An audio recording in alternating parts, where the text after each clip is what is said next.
Hey there. Ever wondered how those massive industrial plants, the ones churning out everything from the chips in your phone to the fuel in your car, actually work? Whoa. Well, you're in for a treat. Yeah, Today, we're diving deep into the world of digital control systems, right. the brains behind these modern-day behemoths. Absolutely. Oh, It's mind-blowing when you think about it. We've gone from tweaking knobs and dials to writing code that controls entire plants. yeah. It's like trading your old flip phone for a supercomputer that can handle anything you throw at it. That's a fantastic analogy. Yeah. But before we get lost in the digital world, Sure. let's rewind a bit. Okay. What led to this shift from analog to digital control systems in the first place? Was it just about keeping up with the times? Not entirely. Okay. While the tech boom certainly played a role, it was more about overcoming the limitations of analog systems. Hmm. Imagine trying to rewire a giant control panel every time you need to adjust a process. Oh, wow. Digital systems, with their flexibility and computing power, offer a much more elegant solution. It's like switching from drawing blueprints by hand to using sophisticated 3D modeling software. Okay, so digital systems brought agility and power to the table. Yeah. But how do they actually fit into the complex puzzle of a process plant? Well, What are the building blocks of this digital control system? think of it as a chain reaction, with each component playing a crucial role. Okay. You have sensors scattered throughout the plant, diligently gathering data like temperature, pressure, and flow rates. Right. These sensors speak in analog, but the digital brain needs a translator. Uh-huh. That's where AD converters come in, transforming those continuous signals into digital bits the computer can understand. So we've got the sensors talking to the computer. Right. What happens next? The digital computer, often a powerful microprocessor, takes center stage. Okay. It crunches the incoming data based on pre-programmed control algorithms, essentially a set of rules telling it how to respond to different situations. Mm. It then issues commands in digital form, which are converted back to analog signals by DA converters. These signals, in turn, direct the final control elements, the valves, actuators, and motors, that directly manipulate the physical process. It's fascinating how this digital chain of command seamlessly interacts with the physical world. Yeah, it is. But I've heard about these distributed control systems, or DCS, that take things to a whole new level. Right. Can you shed some light on these DCS systems and what makes them so special? A DCS is like a well-coordinated team where the workload is distributed among multiple processors, Okay. each responsible for specific sections of the plant. Mm. This division of labor offers significant advantages in terms of speed and reliability. Okay. If one processor stumbles, the others can pick up the slack, preventing a catastrophic shutdown. So it's like having multiple backup quarterbacks ready to step in if the main one fumbles. Exactly. That makes sense from a risk management perspective. Right. But wouldn't coordinating all these processors be a logistical nightmare? It certainly adds complexity, but the benefits often outweigh the challenges. DCS systems offer immense flexibility and scalability, making them a cost-effective solution for large and complex plants. However, one hurdle we often face is integrating equipment from different vendors. Right. It's like trying to assemble a puzzle where the pieces don't quite fit. Uh-huh. A lack of standardized designs can make it tricky to get everything talking the same language. Okay, so getting everyone on the same page is key, especially in the digital world. Absolutely. Now let's zoom in on how a digital controller interacts with the process itself. Sure. One of the fundamental concepts we need to grasp is sampling. Right? Can you explain what sampling means in this context? Imagine you're watching a movie, but instead of a smooth flow of frames, you only see snapshots every few seconds. Okay. That's essentially what sampling does. Right. It captures the value of a continuous signal at specific intervals, Hmm. creating a series of discrete data points. So instead of a continuous stream of information, the controller is working with these digital snapshots. But wouldn't we lose crucial details by only looking at the process intermittently? That's where Shannon's sampling theorem comes into play. Okay. This fundamental principle in signal processing tells us how frequently we need to sample to capture the essential characteristics of a signal without losing too much information. So it's like finding the sweet spot between capturing enough detail and avoiding information overload. That's a good way to put it. But do we need a perfectly accurate reconstruction of the continuous signal for the controller to do its job effectively? Interestingly, perfect reconstruction isn't the primary goal in process control. Okay. We're more concerned with having a representation that's good enough for the controller to make informed decisions. Okay. This is where the concept of a zero-order hold enters the picture. Okay, I'm intrigued. Yeah. Tell me more about this zero-order hold and how it bridges the gap between those digital snapshots and the continuous reality of the process. A zero-order hold acts like a digital bridge, assuming the signal stays constant between sampled points. It's a simple yet effective way to approximate the continuous signal without getting bogged down in complex calculations. Right. And the beauty of it is that it introduces a time delay that's similar to dead time, a concept we often encounter in process control. So the zero-order hold fills in the blanks, so to speak, giving the controller a continuous picture to work with. Right. But doesn't this simplification introduce some degree of error? There's always a trade-off. Sure. While the zero-order hold simplifies things, it does introduce a slight delay in the controller's response. Okay. It's like reacting to news that's a few minutes old. You might miss the most up-to-the-minute details. That makes sense. Yeah. We're essentially working with slightly outdated information. Right. So how do we minimize this delay and ensure our digital controller is as sharp and responsive as possible? One crucial factor is choosing the right execution period for the digital controller. Okay. Essentially, how often it wakes up and makes decisions. A general guideline is to select a period that's significantly shorter than the dominant time constant of the process we're controlling. Okay.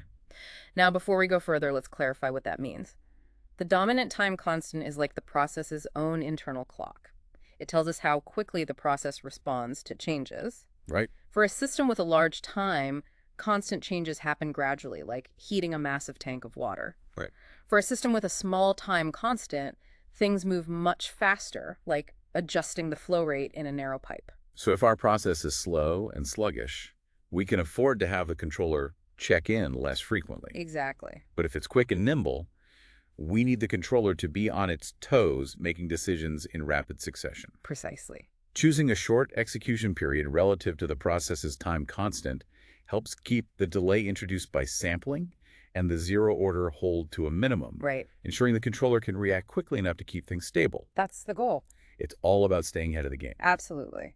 Now let's move on to the heart of digital control, the PID algorithm. We've already explored its analog cousin in previous deep dives. Right. What makes the digital version different? Does it involve some sort of digital alchemy? It's more like translating a recipe from one language to another. Okay. The core principles remain the same, but we need to adapt the ingredients and techniques to work in the digital realm. Got it.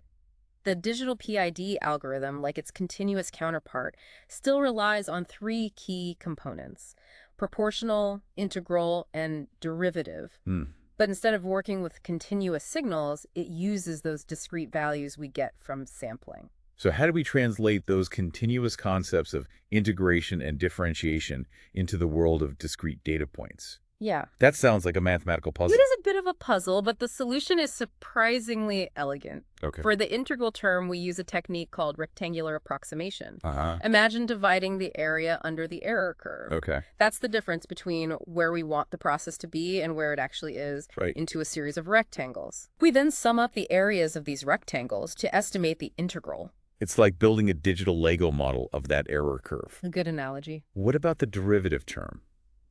How do we capture the concept of rate of change when we're dealing with snapshots taken at specific intervals? We use a technique called backward difference. Okay. Imagine connecting two consecutive data points on our error curve with a straight line. Okay. The slope of that line represents the approximate rate of change or derivative of the error signal. So we're using these clever mathematical tricks to emulate the behavior of the continuous PID controller in the digital world. That's right.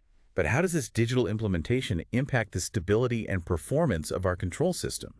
Are digital PID controllers just as well behaved as their analog counterparts? Not necessarily. Remember that delay introduced by sampling and the zero-order hold? Yeah. It can have a significant impact on stability. Okay. If that delay is too large compared to the process dynamics, the system might start oscillating or even become unstable. It's like trying to steer a car with a delayed reaction. You might end up overcorrecting and swerving all over the road. That's a bit unsettling. Yeah, it can be.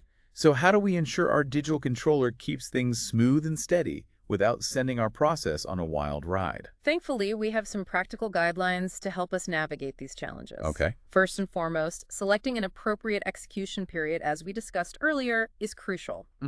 A rule of thumb is to aim for a period less than 5% of the sum of the process, dead time, and that dominant time constant we talked about. Okay, so faster processes demand a quicker controller response. Exactly. What other tricks do we have up our sleeve to ensure our digital controller is both responsive and stable? We can adapt those trusty tuning techniques we use for continuous PID controllers to the digital world. Okay. The key is to account for that additional delay introduced by sampling when we're fine-tuning those proportional, integral, and derivative parameters. Right.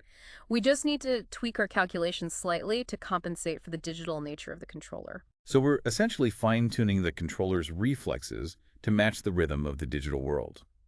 That's a good way to think about it. But is there a performance penalty we pay for this digital adaptation?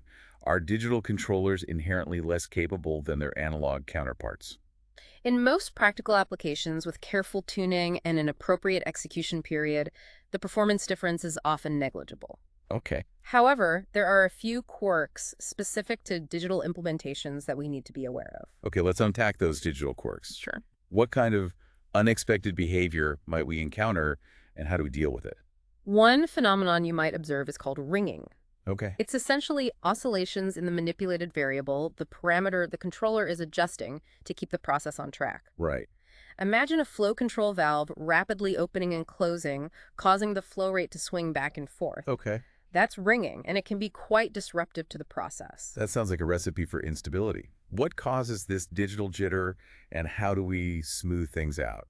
Ringing often occurs when we have a fast process coupled with a relatively slow digital controller. Okay. Remember that delay we've been talking about. Yeah. If the controller is too sluggish to react to rapid changes in the process, it can overcompensate, leading to those oscillations. Got it. It's like trying to balance on a seesaw with someone who's moving much faster than you. You're bound to overcorrect and end up bouncing up and down. So how do we tame this digital beast and prevent our process from turning into a chaotic seesaw ride? Do we need some advanced control magic to smooth things out?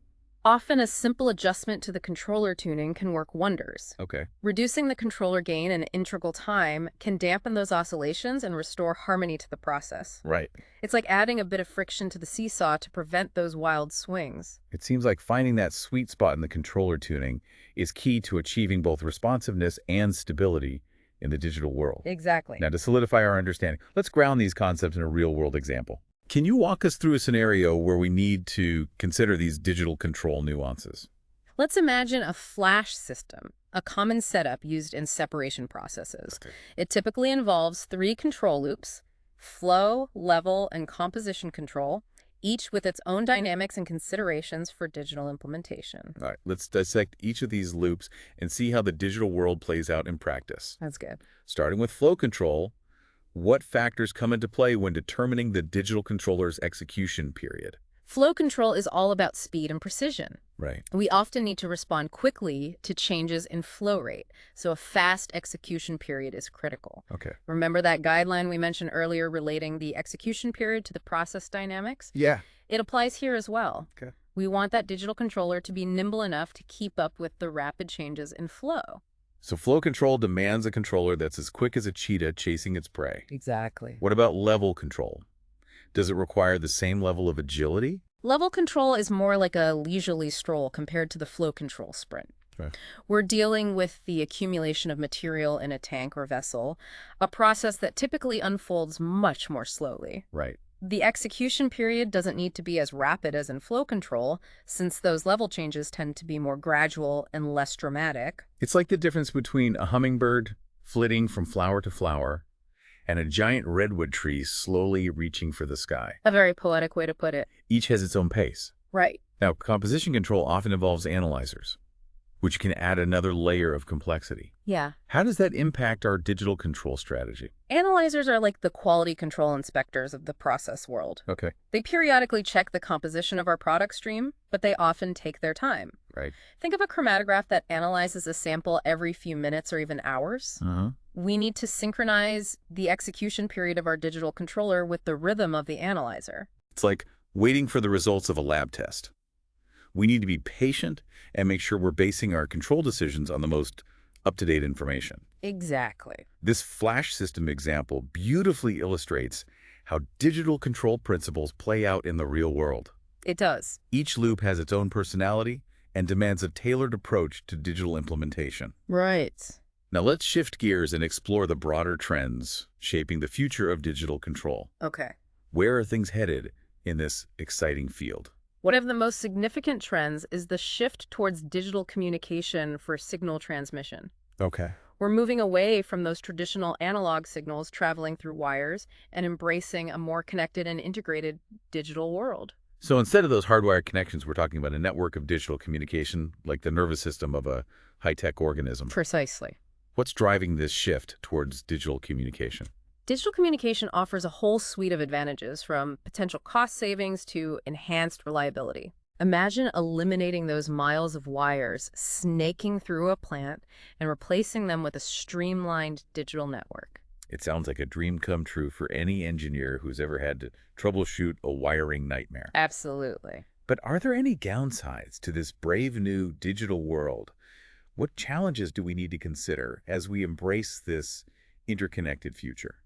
Like any technological leap, it comes with its own set of challenges. Right. One of the biggest concerns is cybersecurity. Mm-hmm. With increased connectivity comes increased vulnerability. Right. We need to ensure those digital networks are robust and secure, protecting them from malicious attacks that could disrupt our processes or compromise sensitive data.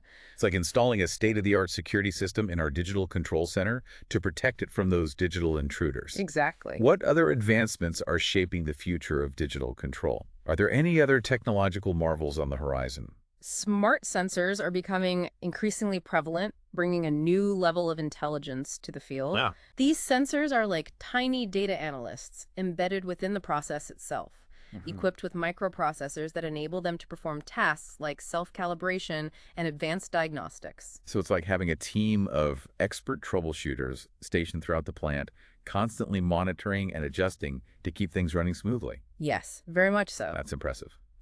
And what about the human side of the equation? Are there any exciting developments in the way we humans interact with these increasingly sophisticated digital control systems? Absolutely. Operator displays are undergoing a dramatic transformation, moving away from those clunky old interfaces and embracing larger screens with enhanced visualization capabilities. Okay. These advancements allow operators to monitor a vast amount of information in a more intuitive and user-friendly way. It's like upgrading from a grainy black and white TV to a high-definition, immersive home theater experience. That's a good analogy. What about the brains behind these systems, the control algorithms themselves? Are there any newcomers challenging the dominance of the trusty PID controller? While PID control remains a workhorse in many applications, we're seeing a surge in interest in model-based control algorithms like predictive control. Okay. These algorithms leverage mathematical models of the process to anticipate future behavior and optimize control actions, Right. taking a more proactive and strategic approach. It's like having a crystal ball that allows us to peer into the future of the process and make adjustments before problems even arise. That's the idea. And with all this data being collected by digital systems, we can do more than just control right. We can analyze, optimize, and gain a deeper understanding of our processes. Exactly. Digital systems provide us with a treasure trove of data that we can analyze to identify trends, spot anomalies, and fine-tune our processes to achieve peak performance. Right. It's like having a team of data scientists working around the clock to uncover hidden insights and help us squeeze every ounce of efficiency out of our operations. It sounds like we're on the cusp of a new era in process control, where digital systems are not just tools, but partners in optimization and discovery. I think that's an accurate assessment. What's particularly exciting is that these advancements are not limited to any specific industry. That's right. Digital control is making its mark in diverse fields, from those massive chemical plants and oil refineries to the manufacturing facilities that produce everyday products, and even the smart grids that power our cities. Exactly. It's becoming a ubiquitous technology. It sounds like digital control is becoming the universal language of efficiency and innovation across industries. It is. But what does this all mean for someone like you listening in who's curious about the world of digital control systems? It highlights the incredible opportunities that exist for those who are willing to embrace lifelong learning. Right. The field is constantly evolving with new technologies and approaches emerging all the time. Yeah. Whether you're an engineer designing these systems, a technician installing and maintaining them, or an operator interacting with them on a daily basis, staying ahead of the curve, requires a thirst for knowledge and a willingness to adapt. So it's not just about mastering the fundamentals. It's about staying curious and keeping your finger on the pulse of innovation. Exactly. You've given us a fantastic overview of digital control systems, from their humble beginnings to the cutting-edge advancements shaping their future. It's been my pleasure. But before we wrap up, is there a final, thought-provoking question you'd like to leave our listeners with? Something to ponder as they continue their exploration of the digital control universe? As we delve deeper into this interconnected digital world where critical processes are entrusted to sophisticated algorithms and networks, we must confront a fundamental question. Okay. How do we ensure the security and reliability of these systems? Right. Any disruption or failure can have far-reaching consequences, impacting not just productivity, but potentially safety and the environment as well. That's a sobering reminder that with great power comes great responsibility. Yes. As we embrace the possibilities of digital control, we need to be mindful of the potential risks and prioritize robust security measures to safeguard these critical systems. A huge thank you to our expert for guiding us through this fascinating deep dive into the world of digital control systems. It's been a pleasure being here. We hope you've gained a new appreciation for the intricate dance between the digital and physical worlds that keeps our modern society humming along. And to all of you listening, keep exploring, keep learning, and keep that curiosity burning bright. Until next time on The Deep Dive.